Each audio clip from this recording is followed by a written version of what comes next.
Hola, muy buenas a todos, yo soy Glenn. Hoy en bandas que no conocía hasta presento a Abstract Truth. Abstract Truth fue creado por el guitarrista Kenneth Edward Henson. Abstract Truth existió durante aproximadamente 2 años y rompieron en la escena musical de Durban a principios de 1969, lanzando 2 álbumes de estudio en 1970 y un álbum recopilatorio el mismo año. Tras numerosos cambios de formación, la banda se disolvió en 1971. Henson había sido el guitarrista de una banda llamada Lehman Ltd, que se había formado en Durban en 1965. En 1966, él y Ramson Mackey se unieron a los antiguos miembros de Navarrones, Colin Predley y Nick Martens, para formar Freedom's Children, posiblemente la mejor banda de rock de Sudáfrica. Calder, que fichó a Abstract Truth para EMI en 1970, dijo que Freedom's Children, en su opinión, eran entonces y probablemente sigan siendo hoy, más de 50 años después, el único grupo de rock sudafricano que, dadas las circunstancias adecuadas en la ubicación geográfica adecuada, podría haberse convertido en una banda de rock de éxito internacional simplemente siendo ellos mismos y haciendo lo que hicieron. Henson estuvo involucrado en los primeros lanzamientos de sencillos de Freedom's Children,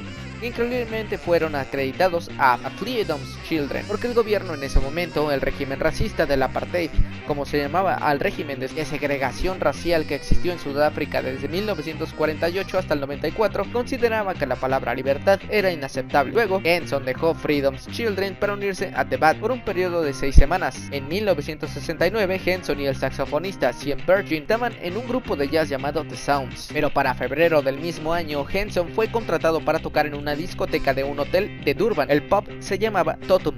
Ken Henson representó a Brian Gibson en el bajo, Sean Virgin flauta y saxo, Robbie Babbitt en la batería y percusión y Ken guitarrista principal y sitar. Esta fue la primera formación de Abstract Truth, cuyo espectáculo en Totum fue una mezcla de jazz, old rock, blues y jams de estilo oriental. La mayoría de las noches estaban repletas de jóvenes ansiosos por escuchar y experimentar los sonidos libres que fluían de las largas canciones improvisadas. En 1970, la banda lanzó Totum, su álbum debut. El álbum se grabó en Johannesburgo durante un solo fin de semana utilizando una máquina de 4 pistas. El álbum fue lanzado a principios del 70. La mayor parte de Totum consiste en reinterpretaciones inusuales de canciones de jazz, folk y blues. La única composición de la banda es Total Totum Acid Raga, empapada de sitar. David, luego de dejar Abstract Truth, se dedicó completamente a The Third Eye con Dawn y Ronnie Selby, y lanzaron 3 álbumes de rock progresivo entre 1969 y también el 70, pero esta es otra historia. Varios otros músicos tocaron en vivo como parte de la formación siempre cambiante de Abstract Truth, siendo Henson el único factor estable, incluidos Ian Bell,